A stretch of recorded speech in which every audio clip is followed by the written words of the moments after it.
Bonjour à tous et puis merci d'être là pour cette petite présentation. Aujourd'hui, du coup, je vais vous présenter donc New, qui est une startup que j'ai montée il y a maintenant 2 ans à peu près, et un projet sur lequel je travaille depuis 3 ou 4 ans. New, alors en 2 mots déjà pour l'historique des porteurs de projets. Donc il y a moi qui suis apnéiste depuis ma plus tendre enfance et un gros amoureux de la mer. J'ai une famille qui est à moitié bretonne et une grand-mère qui était archéologue, qui travaillait dans des centres océanographiques. Donc j'ai toujours baigné là-dedans et c'est ce qui a, on va dire, développé tout cet amour pour l'océan, cette envie de m'engager, de me trouver un métier là-dedans.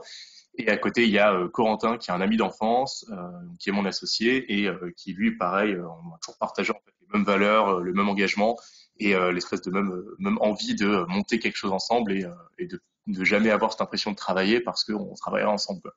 Donc voilà, tous les deux, on s'est lancé dans cette aventure-là il y a maintenant, donc alors Quentin, ça fait 2 ans. J'avais commencé un peu plus tôt avant, et lui m'a rejoint en cours d'aventure. Et ce projet-là, il est né donc de mes valeurs personnelles liées à l'apnée, à l'océan, à la nature en général, qui m'ont fait en fait qui m'ont donné en fait cette idée, cette envie qui pour moi à l'époque était très floue parce qu'on n'était pas vraiment formé, surtout dans le circuit scolaire là-dessus, sur voilà ce qu'on appelle faire d'une passion des valeurs, faire des valeurs un métier. C'est un peu le cheminement de je suis passionné par quelque chose, ça m'apporte beaucoup de valeurs personnelles que j'ai envie de défendre et est-ce que ces valeurs-là, je peux pas en faire quelque chose de rentable qui peut me permettre de gagner ma vie et de développer et de promouvoir un peu le combat que j'ai envie de mener. Et donc avec New, c'est vraiment ce qu'on a voulu créer. On a voulu mêler un vrai besoin technique et technologique au niveau de la crème solaire avec une urgence climatique et environnementale pour pouvoir y répondre tout en respectant aussi l'aspect santé et l'aspect respect de l'utilisateur, de la peau de l'utilisateur, tout l'impact qu'on va avoir sur les organismes des personnes qui vont utiliser les crèmes. Il faut savoir aussi que New, donc l'idée c'était de développer ce produit-là, mais aussi d'aller chercher d'engagement. Et pour ça, depuis, on va dire, toujours pareil, avec ma propre pratique ou la pratique des gens qui m'entourent, à travers l'apnée ou la plongée, on a toujours été très engagé dans tout ce qui était dépollution. Et nous, on a voulu donner à ce projet-là une grosse dimension environnementale et liée à la dépollution et à la reconstruction des écosystèmes marins. J'en parlerai un peu plus tard, mais c'est une partie intégrante du projet. Et l'idée de base, c'était d'avoir vraiment cette espèce d'équilibre 50-50 dès le début de la société entre de l'engagement et une partie business. C'est quelque chose qui nous tenait à cœur, qu'on a réussi à mettre en place et que maintenant on essaie de promouvoir le plus possible pour montrer aux gens qu'on peut, dès le début d'un projet, d'une start-up, d'un projet de société, s'engager de façon très forte et que ça peut avoir une vraie plus-value sur l'aspect business. Alors pour parler maintenant purement du produit, New, comment est-ce qu'on a dressé le cahier des charges de cette petite crème solaire? On est d'abord parti un peu du constat que les crèmes solaires actuellement sont très mauvaises pour l'environnement et pour la santé. Le premier constat qu'il y a eu, c'est l'aspect environnement. Dans ce milieu marin, on est très conscient de ça depuis des années. L'impact environnemental des crèmes solaires, on le connaît, c'est des produits chimiques, des produits cosmétiques qui se répandent dans l'eau et qui vont venir à la fois perturber les micro-organismes marins, donc au niveau des planctons, des zooxanthelles. On va avoir les corps gras de ces produits-là qui vont se répandre à la surface de l'eau et limiter la photosynthèse qu'il va y avoir au niveau justement des microalgues. Donc on va venir étouffer aussi les écosystèmes. C'est quelque chose qui va pas se voir beaucoup si on est tout seul à se baigner dans son petit coin tropical. Par contre, si on prend une grosse zone touristique comme il y en a en France, à Marseille ou à l'autre bout du monde, à Bali ou maintenant dans beaucoup trop d'endroits protégés, quand on a des milliers de personnes qui vont aller se baigner avec leur crème solaire classique, on va avoir du coup ce corps gras qui va rester en surface, qu'on va pouvoir voir, l'espèce de flaque d'huile qu'on a au-dessus de l'eau à la fin de la journée, et qui va venir vraiment étouffer l'écosystème qu'on va avoir en dessous. Donc l'idée, c'était de venir lutter contre ça dans un premier temps, et au fur et à mesure de nos recherches sur le sujet, on s'est rendu compte qu'il y avait tout un aspect santé qui était très très peu connu des gens au sujet des crèmes solaires, parce qu'on part du principe qu'un produit qui nous protège, qui est censé nous protéger du soleil, ne peut que être bon pour nous, mais alors que pas du tout, parce que dans les crèmes solaires classiques, on va avoir, ne serait-ce qu'au niveau des filtres qu'on appelle, alors ça s'appelle les filtres organiques, mais dans le langage courant, on dit filtres chimiques. C'est des filtres qui vont venir pénétrer la peau pour détruire les UV par réchauffement et qui du coup vont se retrouver dans l'organisme, sans parler de tout le reste de la composition qui est souvent tout aussi nocive. Et tout ça, ça va du coup se retrouver dans l'organisme de la personne. On va avoir des perturbateurs, on va avoir des doses d'œstrogènes, des doses chimiques, on peut aller jusqu'à une altération de l'ADN. Enfin, c'est quelque chose qui est très très nocif et pas très connu parce que justement, les fabricants sont toujours cachés derrière ce côté. On vous protège, donc on ne peut que vous vouloir du bien. Et nous, on s'est rendu compte que, en fait, pas du tout. Et qu'il y avait aussi tout cet aspect-là à prendre en compte parce que on pouvait pas simplement parler d'environnement. On est aussi obligé de prendre en compte la santé de l'utilisateur. Et donc, pour mener à bien ça, on a beaucoup étudié ce qui se faisait sur le marché. Et donc, on en est arrivé à sortir New, notre petite crème solaire adorée qui est sortie en avril dernier. Et alors, comment on a fait pour résoudre tous ces problèmes-là en un? Déjà, sur la partie composition, on est parti sur des filtres minéraux, qui sont les filtres qu'on peut appeler aussi inorganiques, les plus neutres qu'on peut utiliser. Bien sûr, ils ont toujours un impact. Nous, on part du principe que le produit parfait n'existera jamais, et donc on ne dit jamais qu'on est bon pour les océans, qu'on est sans impact, que voilà. On part toujours du principe que la transparence fait la différence, et on communique sur le fait qu'on est moins impactant. On est moins impactant, on essaie de contrôler notre impact, mais on a toujours cet impact-là qui sera toujours présent et qu'on ne peut que essayer de réduire au maximum. Donc des filtres minéraux pour la partie protection, du zinc et du titane qu'on utilise sous forme non nanoparticulaire, parce que sous cette forme-là, du coup, on n'a vraiment aucune pénétration de l'organisme. Le filtre va vraiment rester en surface et refléter les UV. En alliage zinc-titane, en plus, on a une couverture UV, UVA, UVB qui est très large, donc on protège autant des coups de soleil, des brûlures de la peau, que de tout ce qui va être cancer cutané et UV qui vont pénétrer plus en profondeur dans l'organisme et venir causer des dommages sur le long terme, qui peuvent des fois se déclencher jusqu'à 5 à 10 ans plus tard. Donc sur les filtres, on a pris cette alternative-là. Et sur le reste de la composition, on a une composition qui est presque entièrement naturelle. On est toujours au-delà des 98%. On a une composition qui est en grande partie bio et surtout réduite au minimum. On a une des seules crèmes solaires, notamment, qui n'a pas de parfum, par exemple. On n'a pas d'huile essentielle, pas de parabènes, pas d'alcool. On a enlevé tout ce qui était superflu pour garder vraiment le minimum possible pour avoir toujours cette efficacité avec l'impact le plus limité possible. Donc ça nous permet d'avoir des compositions qui sont validées par certaines ONG avec qui on travaille sur la partie environnementale et qui vont venir valider ces formules comme étant les moins pires actuellement qu'on peut utiliser. C'est pour ça aussi qu'on a pris ce slogan-là, le Ethical is the New Wave, pour aussi signifier l'engagement qu'on avait de remettre de l'éthique au plein centre d'un business et faire de l'argent, oui, mais faire de l'argent de façon intelligente.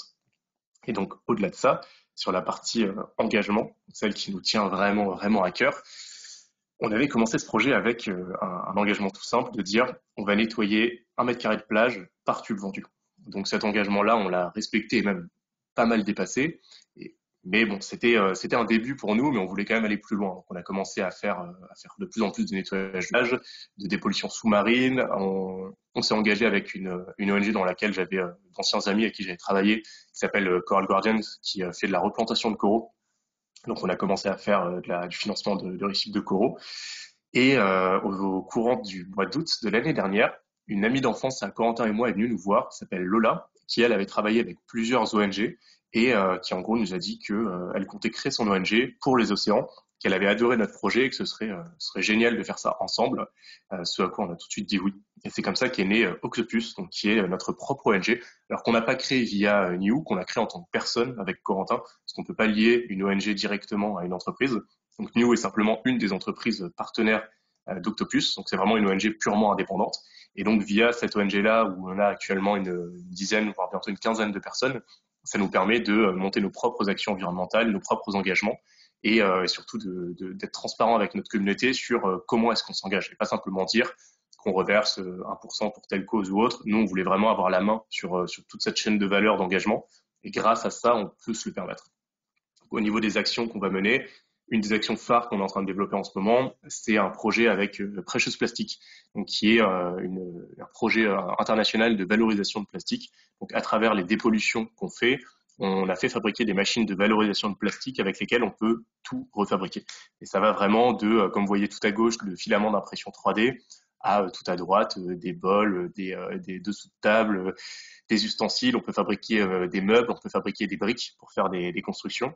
Et l'intérêt en fait de ce projet-là, c'est que c'est pas des machines, des grosses machines industrielles qui tiennent dans une usine, c'est vraiment des machines compactes. L'ensemble des machines nécessaires pour broyer, refondre et réimprimer tiennent dans un container qui peut être envoyé très facilement partout dans le monde. Donc, ce qui nous permet en fait de déjà là, on a créé une antenne à Strasbourg, qui est une antenne test et un peu showroom, et avec les entreprises partenaires au niveau du mécénat qu'on a, ça nous permet de leur créer des actions sur mesure. On va créer ces machines-là, les envoyer chez des partenaires à nous un peu partout dans le monde qui font de la dépollution, mais qui n'ont pas ce circuit de valorisation, et leur permettre, grâce à ça, et souvent même à de l'énergie solaire, parce qu'il n'y a même pas d'électricité dans certains coins où on envoie les machines, de valoriser tous les déchets qu'ils vont pouvoir récupérer et recréer aussi du confort de vie auprès des populations sur place, qui sont souvent des populations pauvres et qui vont pouvoir améliorer leur quotidien en recréant des objets à partir de la matière plastique qu'ils vont pouvoir ramasser. Donc ça donne un intérêt à la dépollution et ça amène aussi un côté très humain dans la démarche. Ça, c'est une de nos actions phares. La deuxième, bien sûr, c'est la partie corail, donc avec Coral dont je parlais avant. Celle-là, à la base, on s'était simplement engagé à aider à financer de nouveaux récifs de coraux. Là, maintenant, on va plus loin parce qu'on a à la fois un projet avec la Fondation de France de valorisation du corail français, parce que dans tous les hydromcoms, on a énormément de variétés de corail qui ont besoin d'être mis en avant pour être protégées. Donc, on est en train de monter un projet là-dessus et on travaille beaucoup avec la Grèce, avec qui on est en gros partenariat, pour créer en fait le premier projet de récif de corail artificiel en Grèce, qui serait dans un coin plus ou moins touristique, dans lequel on est déjà en train de faire beaucoup de sensibilisation et de dépollution. À savoir que là, sur ce projet-là, pour avoir une zone protégée, on est même en train de voir avec l'armée pour changer les cartes maritimes pour que la zone reste vraiment protégée au maximum et que personne ne puisse venir perturber cet écosystème-là. Voilà, ça c'est les deux actions phares. Et après, on va avoir beaucoup d'actions de sensibilisation auprès des jeunes, auprès des entreprises, des écoles. On va essayer de faire un maximum de sensibilisation positive. On est un peu on va dire à l'opposé d'un Sea Shepherd qu'on respecte beaucoup, mais qui sont très négatifs dans leur communication, à montrer des dauphins morts, à montrer des choses ultra négatives. Nous, on veut rester dans ce côté positif, ce côté très humain, très jovial, on va dire, où il y a une urgence, où il y a un problème, mais il faut l'aborder de façon voilà, très positive et très enthousiaste pour que les gens aient ce plaisir de s'engager et le fassent pas par dépit, par culpabilisation. On veut pas jouer sur cet aspect-là, on veut jouer vraiment sur le côté voilà, il faut qu'on le fasse tous ensemble, il faut que ça devienne un plaisir et pour que ce soit quelque chose qui dure dans le temps, il faut que ça devienne vraiment une habitude que les gens aiment faire, de se dire je vais à la plage avec mes enfants, on se prend une demi-heure, on va faire un peu de ramassage, je crée une entreprise, bah, je vais tout de suite prendre des engagements, chercher des ONG partenaires ou autres. Et donc pour nous, c'est vraiment cet aspect-là qui est important dans la communication positive autour de ça. À savoir que Octopus, au niveau, pour parler de l'aspect un peu business et mécénat, c'est une grosse plateforme de mise en relation parce qu'on a plus de 150 partenaires dans le monde et ça permet, quand on prend des mécènes sur l'ONG, donc des entreprises qui veulent s'engager et qui veulent transmettre des fonds, d'avoir tout type d'action et tout type de partenaires pour que ça colle aussi aux valeurs de l'entreprise. Typiquement, on a une entreprise de covoiturage qui est venue nous voir il n'y a pas longtemps, qui nous a demandé s'ils pouvaient s'engager avec nous. Et donc, on leur a trouvé un partenaire à nous en Grèce qui faisait de la reforestation, ce qui était plutôt logique par rapport à la réduction de l'impact carbone, pour financer une action de reforestation avec eux. On essaye vraiment de trouver des actions dédiées qui sont à chaque fois propres à l'entreprise pour qu'il y ait vraiment une communication que sur cette action-là et qu'il y ait de la vraie transparence sur l'engagement, que ce soit quantifiable, de dire voilà, j'ai financé une action de reforestation, on a replanté 10 000 arbres et c'est que nous qui l'avons fait. C'est pas on a refilé un peu d'argent et on est 50 entreprises dessus. Il faut vraiment que ce soit propre à chacun pour que les gens aient ce côté très voilà, palpable dans l'engagement. Donc voilà, ça c'est le projet New en général. Pour reparler de la crème solaire, là actuellement, donc on a cette première version de New qui est sortie cette année.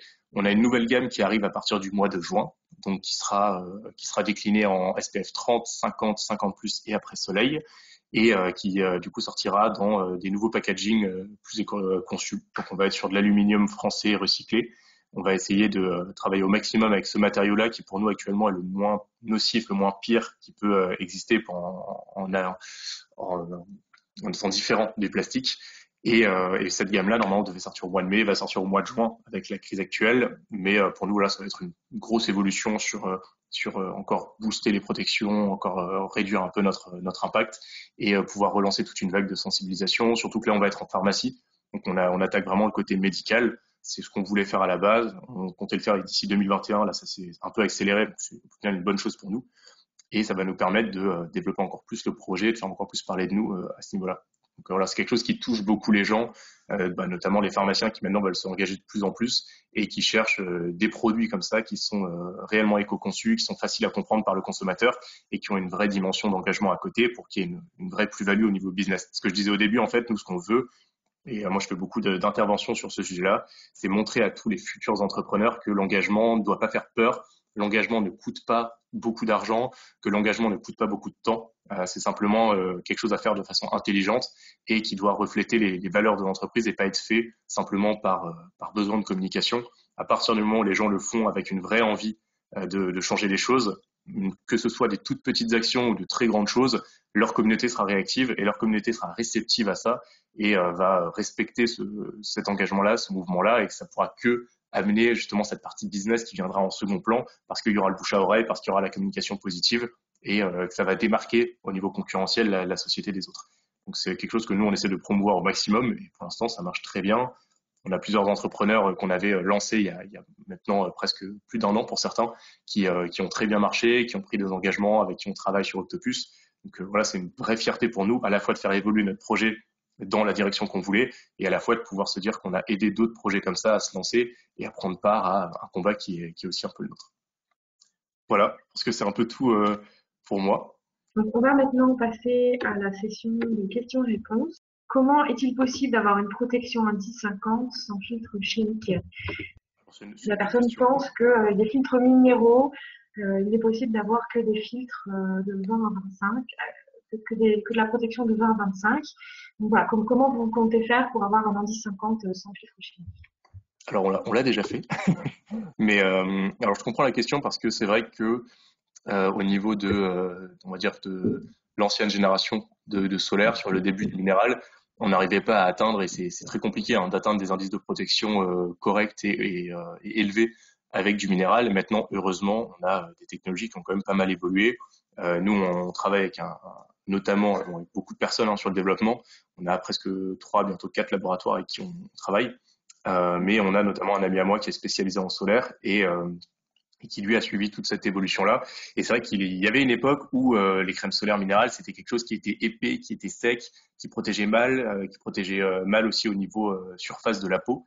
Donc c'était très compliqué à avoir. Maintenant, on arrive à avoir des crèmes qui sont top là-dessus. Et nous, on atteint même des indices de protection en SPF réels qui sont au-delà de 75 voire 80.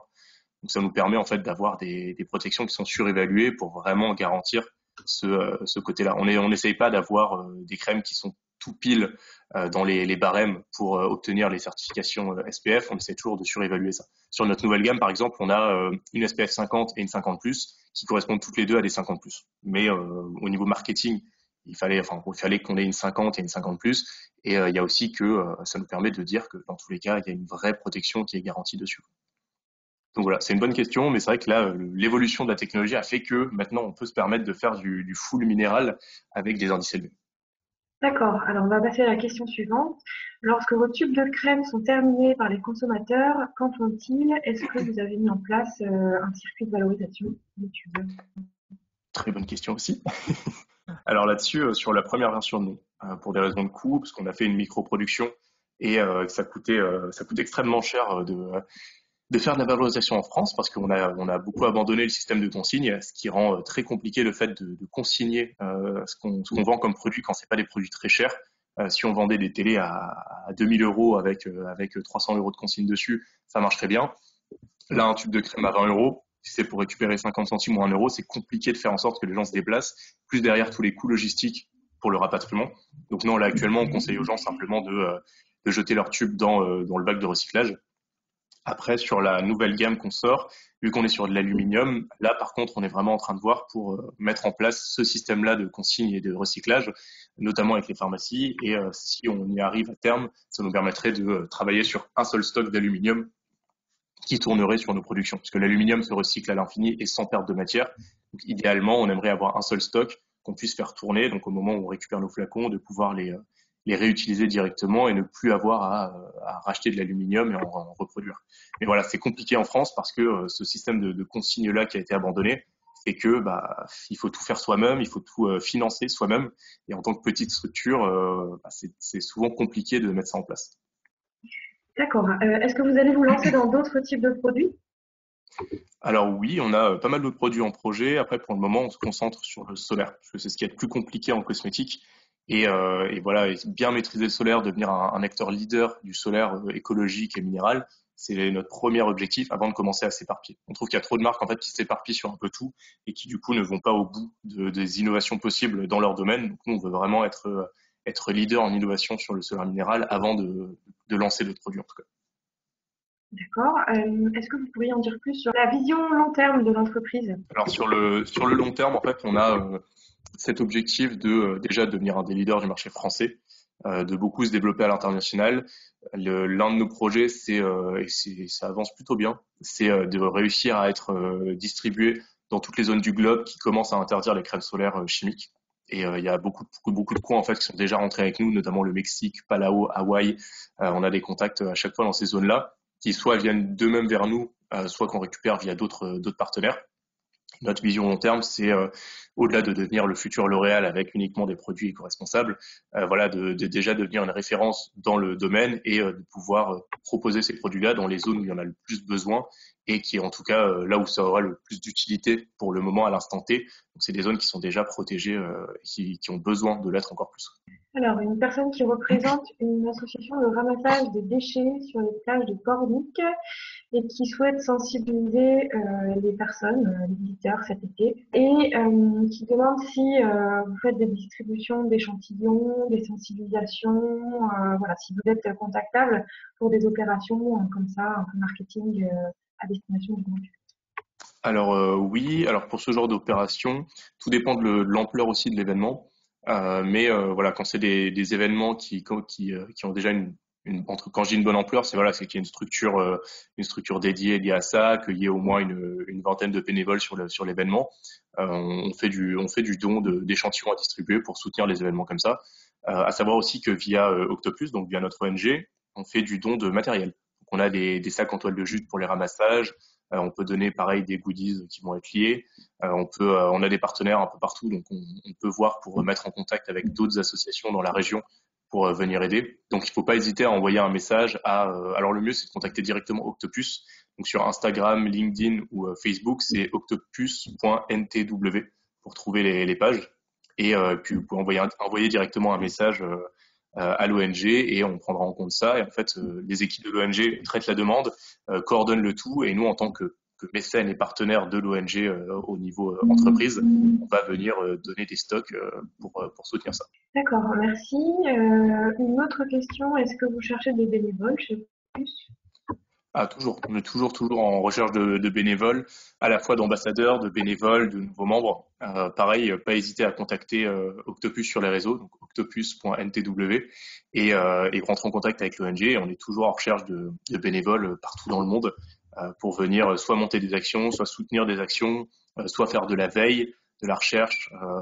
Toutes les compétences sont bonnes à prendre aussi. Donc, on essaie vraiment de faire en sorte que chacun puisse se sentir utile à son niveau et apporter quelque chose, parce qu'on part du principe que tout le monde a quelque chose à apporter, même quelqu'un qui pense qu'il n'a aucune expérience, aucune compétence, qu'il n'a rien à donner, on trouve toujours quelque chose, ne serait-ce que dans l'envie de s'engager. Donc oui, il ne faut pas hésiter à nous contacter là-dessus, on est toujours preneur. D'accord. Alors, il y a une autre question qui est sur la partie valorisation des plastiques, notamment avec Precious Plastic et les machines.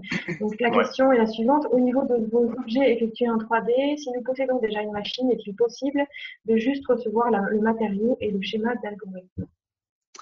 Alors oui, alors si vous possédez déjà une imprimante 3D, les filaments en fait d'impression 3D qu'on peut refaire à partir des machines peuvent être récupérés pour ça. Après nous en fait les machines alors quand on est dans des zones du globe un peu isolées, c'est de l'impression pure, donc ça va être du moulage pur, donc ça va être des moules un peu bruts pour faire des objets classiques. Là à Strasbourg, vu qu'on est installé dans des Fab Labs, on a pas mal d'imprimantes 3D autour de nous. Donc on peut valoriser déjà les pertes de ces imprimantes-là et leur refaire du matériau direct. Donc après, c'est à voir si la question tournait plus sur est-ce qu'on peut récupérer du filament 3D à partir de plastique recyclé ou est-ce qu'on peut se servir des machines. Dans tous les cas, pareil, s'il y a des questions là-dessus, pas hésiter à soit me contacter directement, soit Octopus pour avoir plus d'infos dessus. Mais à savoir que c'est un projet qui est open source, donc tout est accessible, tout est accessible sur le net sans restriction. D'accord, donc merci beaucoup d'avoir répondu aux questions et merci également pour la présentation qui était également inspirante. On arrive bientôt à la fin du temps imparti pour ce webinaire, donc peut-être Adrien, est-ce que tu veux conclure avant qu'on termine ce webinaire pour aujourd'hui? Bah déjà beaucoup de courage à tous avec ce confinement parce que c'est pas facile pour tout le monde, notamment je sais pas s'il y a des entrepreneurs dans les personnes qui nous écoutent, mais beaucoup de courage à vous parce que même pour nous c'est compliqué parce qu'on a énormément de distributeurs qui ont fermé. N'oubliez pas de prendre votre dose de soleil, c'est hyper important pour le moral et pour l'organisme de s'exposer en se protégeant, mais de quand même s'exposer ne serait-ce qu'à une fenêtre quelques minutes par jour. Et puis comme je le disais au début, ne pas hésiter à s'engager, à se lancer. Si on a l'envie et les valeurs qui nous poussent à nous dire bah, pourquoi est-ce que je ne changerais pas un peu plus au sein de ma société ou de la société dans laquelle je travaille, ne pas hésiter à se lancer, à chercher du contact là-dessus, à chercher de l'information, à rentrer en contact avec nous, parce que bah, c'est notre métier, via Octopus et même via New, d'accompagner les gens là-dessus. Donc voilà, simplement ne pas avoir peur de ça et ne pas avoir ce syndrome de l'imposteur, de se dire à mon niveau je ne peux rien faire, je n'en suis pas capable, c'est pas quelqu'un comme moi qui va changer quelque chose. C'est le pire état d'esprit à avoir parce que justement c'est des milliers de personnes avec cet état d'esprit-là qui un jour changent d'avis, qui vont vraiment changer les choses. Donc voilà, ne pas hésiter. Et puis on est là pour ça et on sera très heureux d'aider tous ceux qui ont envie de se lancer. Merci beaucoup. Donc, on va clôturer pour aujourd'hui notre webinaire.